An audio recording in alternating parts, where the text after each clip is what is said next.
Boa noite, caros alunos de Logística, segundo período da Unibra, dando continuidade à nossa Organização Mundial do Comércio, World Trade Organization.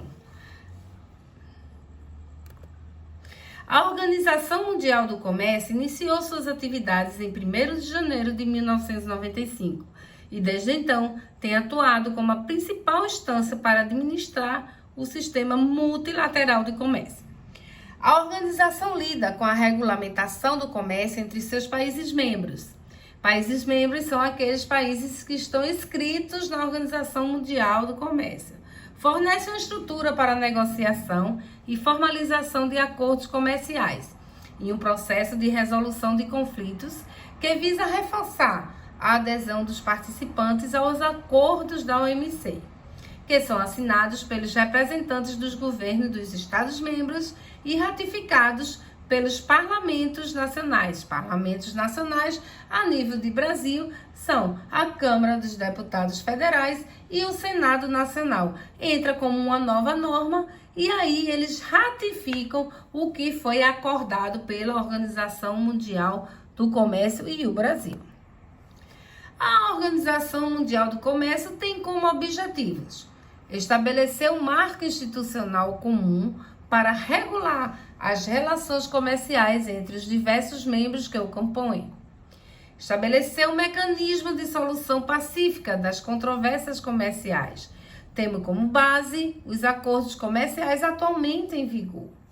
Criar um ambiente que permita a negociação de novos acordos comerciais entre os membros. Países membros, 160, países existentes, 193. Sua sede fica em Genebra, na Suíça. Vamos ver agora os princípios que regem a Organização Mundial do Comércio, ou os princípios que norteiam a Organização Mundial do Comércio. O da nação mais favorecida, segundo o qual um membro da OMC deve estender a todos os seus parceiros comerciais qualquer concessão, benefício ou privilégio concedido a outro membro.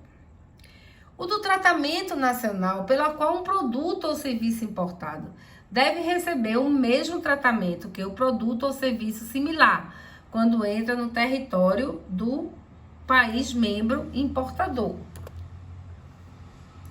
Consolidação dos compromissos, de acordo com o qual um membro deve conferir aos demais tratamento não menos favorável que aquele estabelecido na sua lista de compromissos. O da transparência, por meio do qual os membros devem dar publicidade às leis, regulamentos e decisões de aplicação geral relacionados ao comércio internacional, de modo que possam ser amplamente conhecidas por seus destinatários. Origens históricas.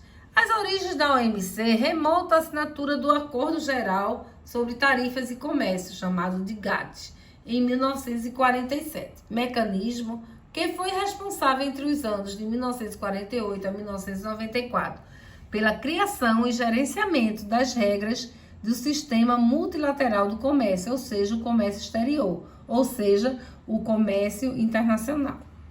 No âmbito do GATT, foram realizadas 8 rodadas de negociações comerciais, como já vimos anteriormente, que tiveram por objetivo promover a progressiva redução de tarifas e outras barreiras do comércio. A 8ª rodada, conhecida como a Rodada do Uruguai, culminou com a criação da OMC e de um novo conjunto de acordos multilaterais que formaram o corpo normativo da nova organização.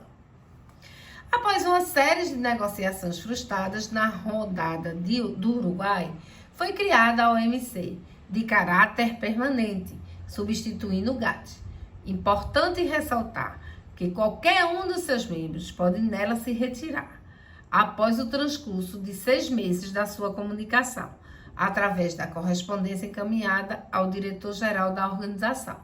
A OMC entrou em funcionamento em 1º de janeiro de 1995. Composição da OMC. A OMC é composta por diversos órgãos, sendo os principais a Conferência Ministerial, instância máxima da organização, composta pelos ministros das Relações Exteriores ou do Comércio Exterior dos países membros. O Conselho Geral, órgão composto pelos representantes permanentes dos membros em Genebra, que ora se reúne como órgão de solução de controvérsias, a OSCE, e ora como órgão de revisão de política comercial.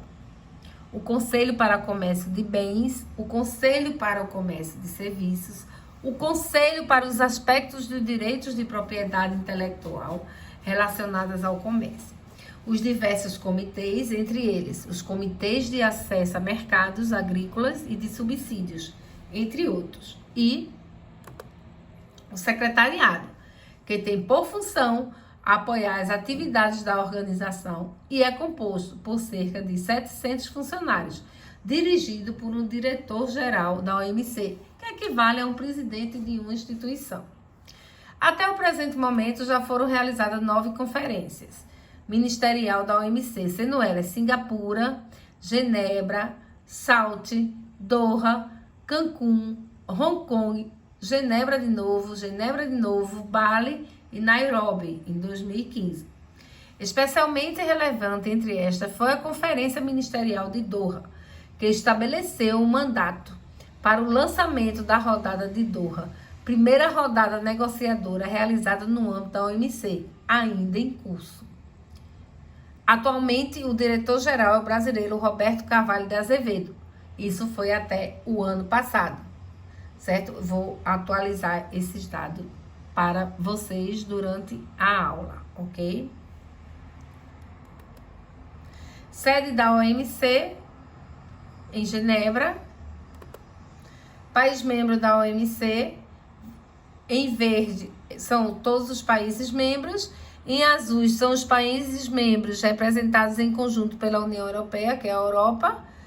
Os países amarelinhos são os observadores e os países vermelhos são os não membros. Observem como a Organização Mundial de Comércio ela é praticamente totalmente mundial. Bom, a CCI é a Câmara de Comércio Internacional, entidade privada de natureza jurídica e associativa, única organização empresarial que representa mundialmente os interesses empresariais, criada em 1919 e mantém sua sede na França. Veja, a CCI é uma Câmara de Comércio Internacional de empresas, tá? Ou seja, não é países, são as empresas que vêm desses diversos países. Objetivo: atuar em favor de um comércio livre, criando instrumentos que o facilitem, com a convicção de que as relações econômicas internacionais conduzem à prosperidade das nações e a paz entre os países. Membros: empresas que efetuam transações internacionais e organizações empresariais. Atualmente, agrupa milhares de empresas de mais de 133 países e atua em comitês nacional em cerca de 80 países. Funções consultivas da própria OMC, o FMI, Banco Mundial, a OCDE, a Organização de Cooperação e Desenvolvimento Econômico e a Comissão Europeia. Atuação, arbitragem, resolução de conflitos, defesa de livre comércio, sistema de economia de mercado, autorregulação das empresas, publicação de regras e usos uniformes, pagamentos internacionais nas diferentes modalidades, publicação de termos comerciais facilitando o entendimento das negociações internacionais e luta contra a corrupção e outros crimes comerciais. Veja, é uma câmara privada, né? Onde tem só empresas que visam, por sua vez, tentar melhorar a melhoria do comércio internacional.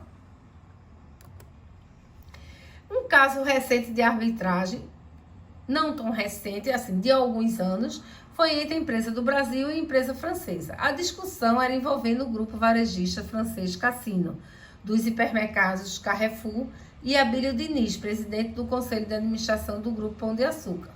Trouxe à tona uma das maiores ferramentas jurídicas utilizadas pelos gigantes nacionais e internacionais.